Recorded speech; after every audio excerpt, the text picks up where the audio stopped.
antsika rehetra natokantrano amin'ity alahady ity ary misaotra anao mbola misafidy hatrany fahitalavitry ny televiziona malagasy. Mbola ny fandaharana lakozia hatrany miaraka aminao dia manasa anao sahady anaraka ny fandaharana ka hatramin'ny voalohany ka hatramin'ny farany.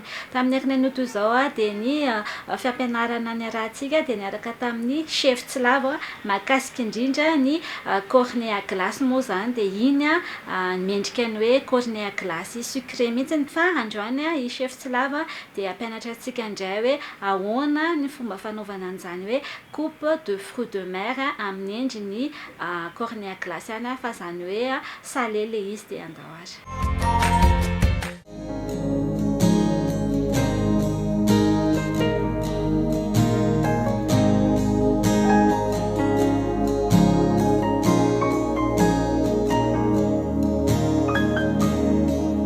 Falmerava antsika rehetra indray androany manaraka amin'ny fandaharana lakozia eto amin'ny televiziona malagasy.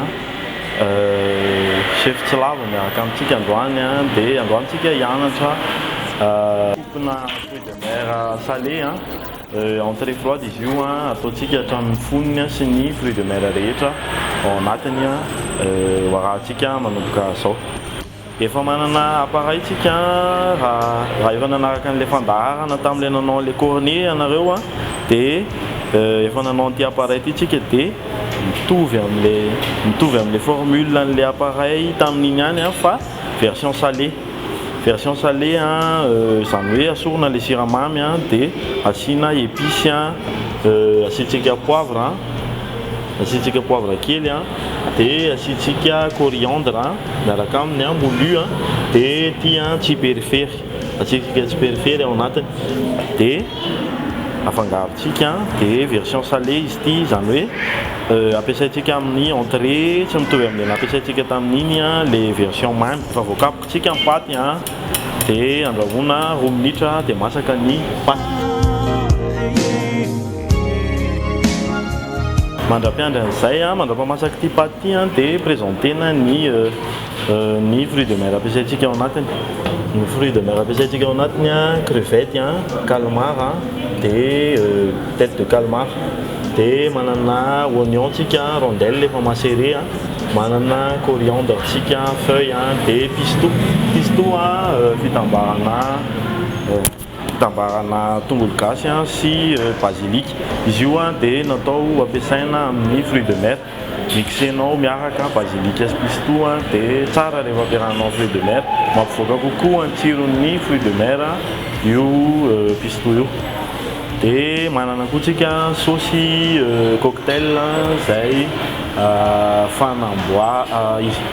Ny saosy cocktail fitambarana mayonnaise moutarde ketchup dia afaka asiana filet ana huile d'olive kely zany hoe izy io saosy spécialisé kokoa ho ana fruits de mer tsara rehefa io miaraka amin'ny fruits de mer raha ohatra ka entrée froide ny ataontsika dia io tsara kokoa miaraka amin'ny fruits de mer. Rehefa izay dia jerevantsika le tuile izay le coupe izay hoasiantsika an'ilay fruits de mer afaka tonga dia atambatritsika le fruits de mer rehetrarehetra alefantsika ao oignon dia asiantsika pistou dia alefantsika amin'ny fruits de mer rehetra afangaro milona kokoa dia amin'izay tafiditra le tsiron'ilay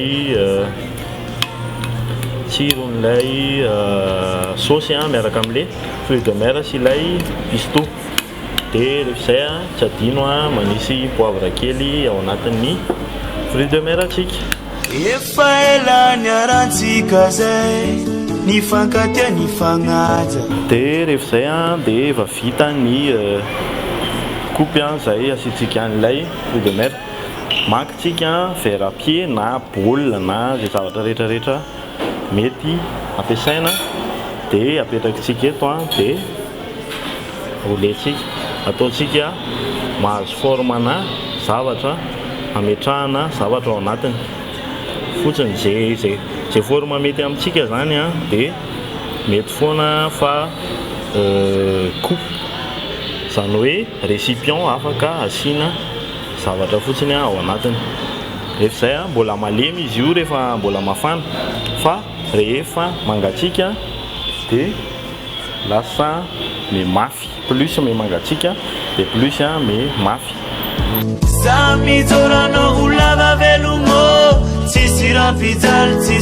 Zay dia homanitsika ny asety ametrahantsika azy apetrakitsika dia alatsakitsika atao anatiny ny fruit de mer izay efa nomaserentsika teo meloha. Afaka ataontsika entrée ao tokantrano izy ity na rehefa misy vahiny mandray vahinitsika dia anaovantsika ny décoration makitsika an'ity zavatra ity dia asitsika tuile na fromage. Tuile na fromage ity fanaovana an'izy ity maka fromage tsika dia rapena meloa, rapena ny fromage dia rehefa rapena ny fromage dia apetraka eo ambonina lapoaly anti adhésif zany hoe tsy miraikitra dia asitsika décoration kely manodidina ny asetintsika dia vita ny sakafontsika.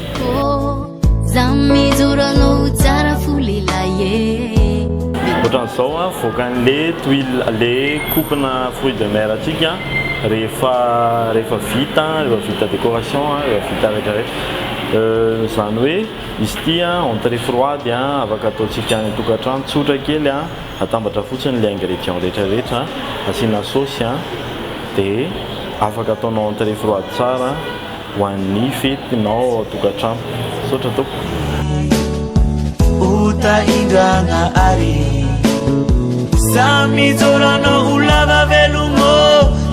sotratsika rehetra nanaraka amin'ny fandahana lakozia teto amin'ny télévision malagasy amin'ny manaraka indray veloma toko veloma mampama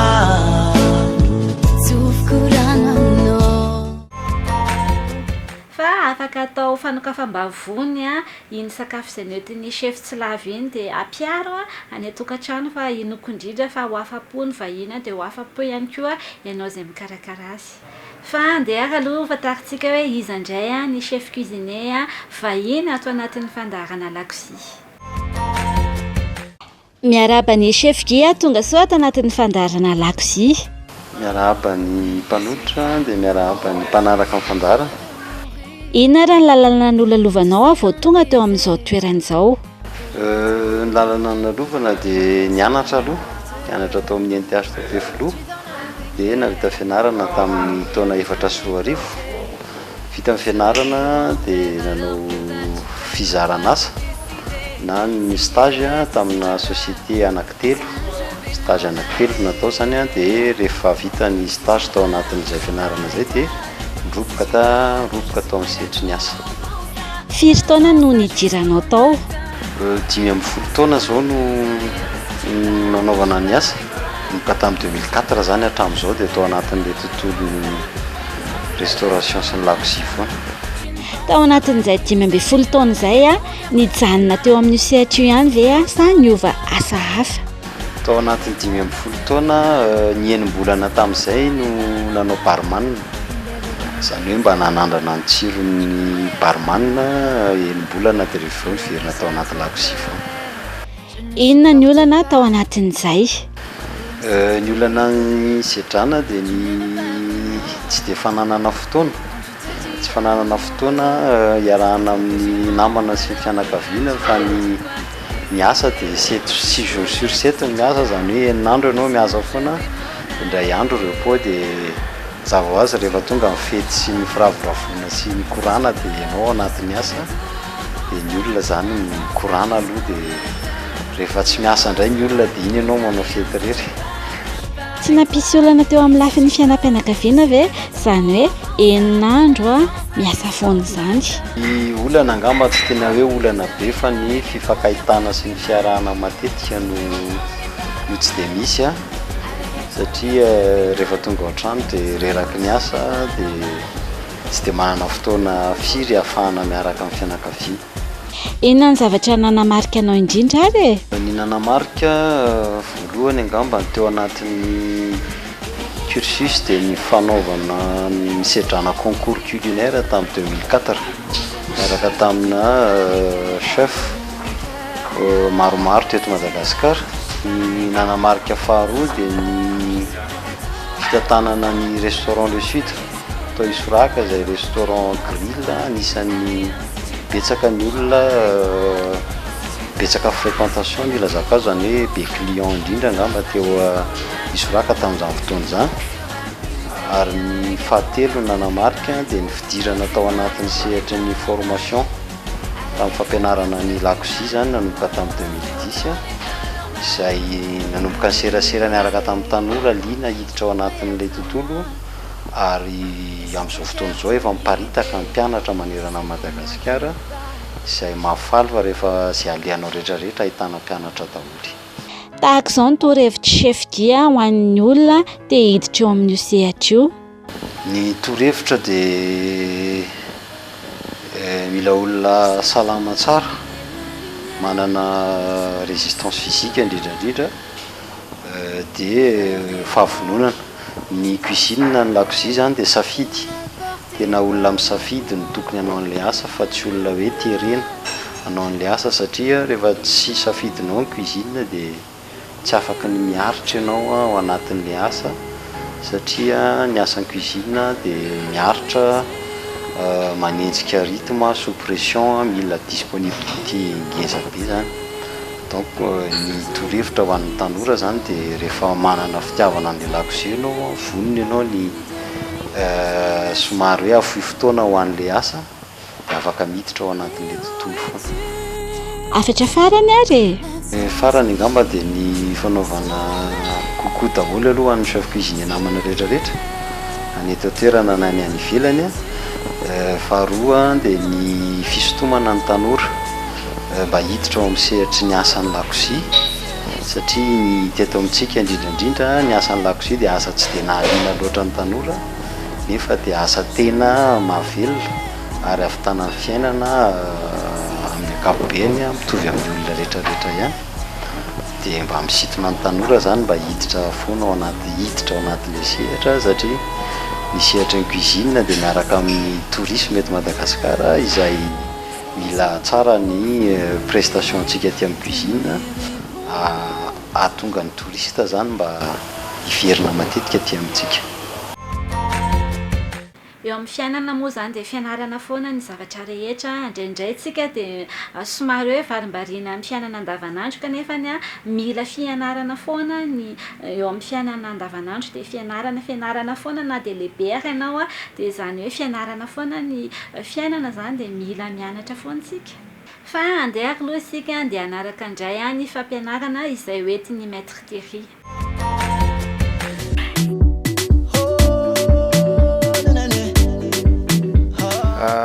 Fanomera atsika rehetrarehetra ny tokantrano iray atao amin'ny fanarana lakozia.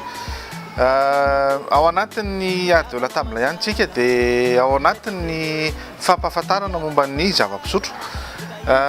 Efa nahita zava-pisotro maromaro, rano mafana, nahita ny jus naturel dia androanay zany tsika fanampiana an'izay fahalalana rehetrarehetra izay dia iresaka anay zany tsika le boisson misy gazy.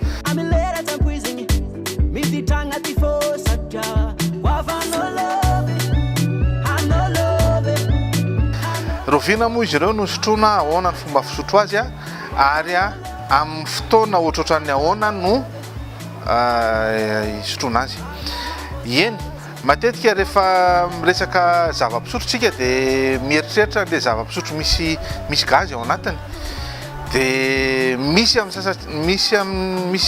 vitsivitsy amintsika raha lasa entanina hiteny hoe inona ny jus any dia hoe le misy gazy dia eo zany tsara ny mampatsiaro aloha zany fa raha ny fahitantsika tamin'ny farany teo dia ny jus zany dia le ranom-boankazo na ranona legioma no pitserina zay.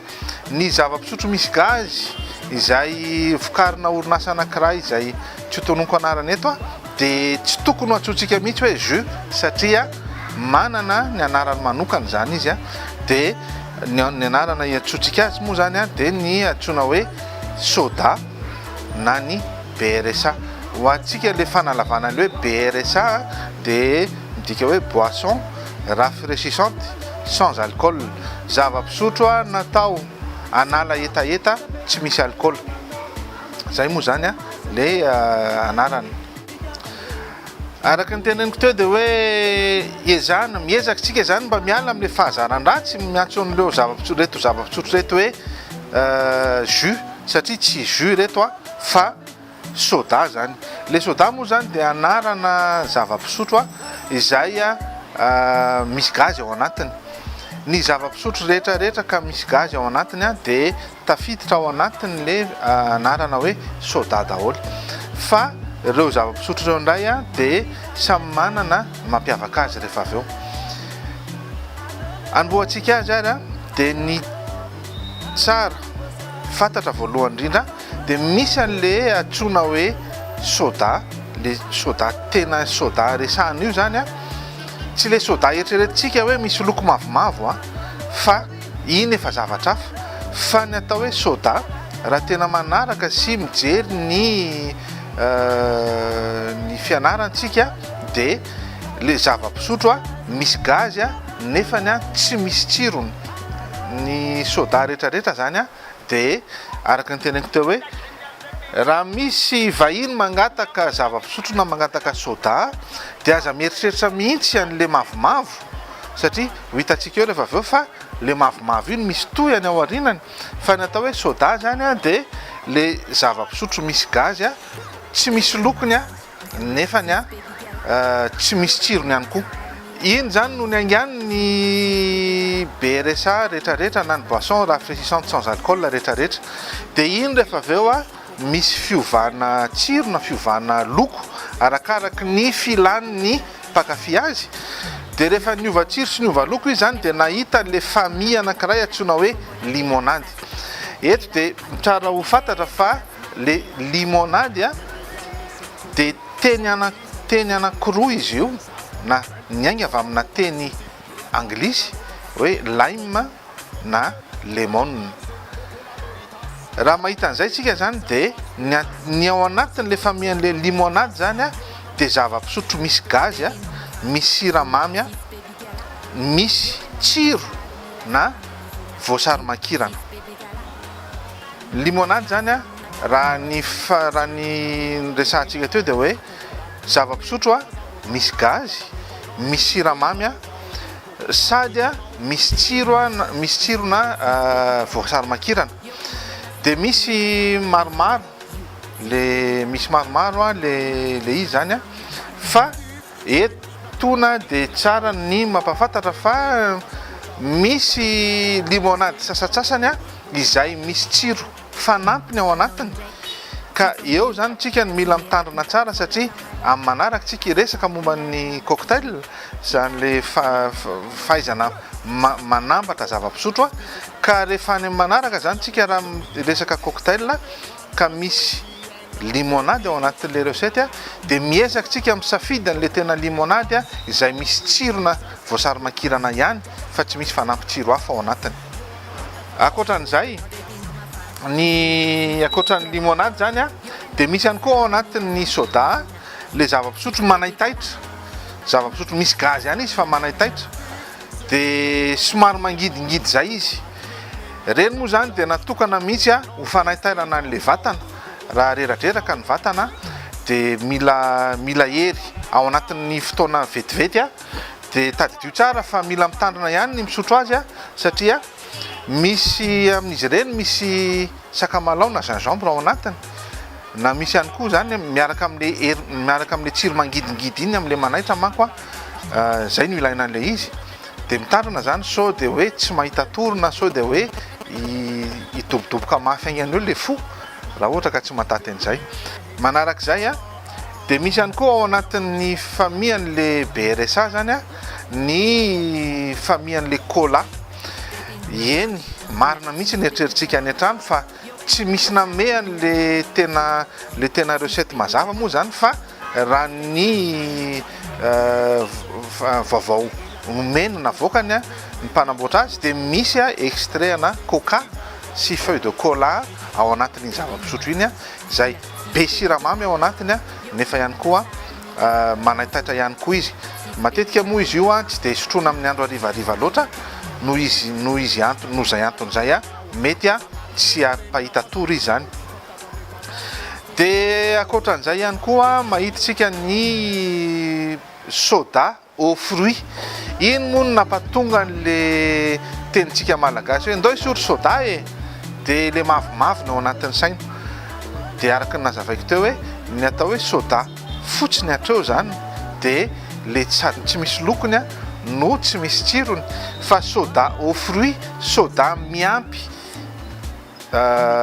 voankazo zany a, le misy lokony isan-karazany reny hoe misy izy a misy ranom-boasary ao anatiny a, misy izy a misy ranona paoma ao anatiny a, reny zany a ao anatin'izay a soda aux fruits zay. Ary ny farany ao anatin'le fianakavian'le soda de ny diabolo. Inona indray zany diabolo zany? Zany diabolo zany de tsy inona fa soda nampina sirop de fruits. Eto de tsara ny mampatsiahy tsika rehetrarehetra amin'ny fitandremana amin'ny resaka fahasalamana. Aleo a mampafantatra fa ireo zava-pisotro izay nresahantsika androany ireo a de mila fitandremana amin'ny fahasalamana satria voalohany misy gazy ao anatiny a, ary faharoa ny fisiany ny siramamy be da be ao anatiny, tena betsaka ary tena mihoatra ny tokony ho lany amin'ny andavanandro no hita ao anatina tavoahangy anankiray a, ka mila sotroina ampahamendrehana zany le izy. Manarak'izay a ny fomba sitroana azy rehetrarehetra rehefa misy gazy ao anatiny a na ny BRSA rehetrarehetra zany a, de tsy maintsy mangatsiaka tsara. Rehefa mangatsiaka izy de tsy heninao le tsirona siramamy be da be ao anatiny.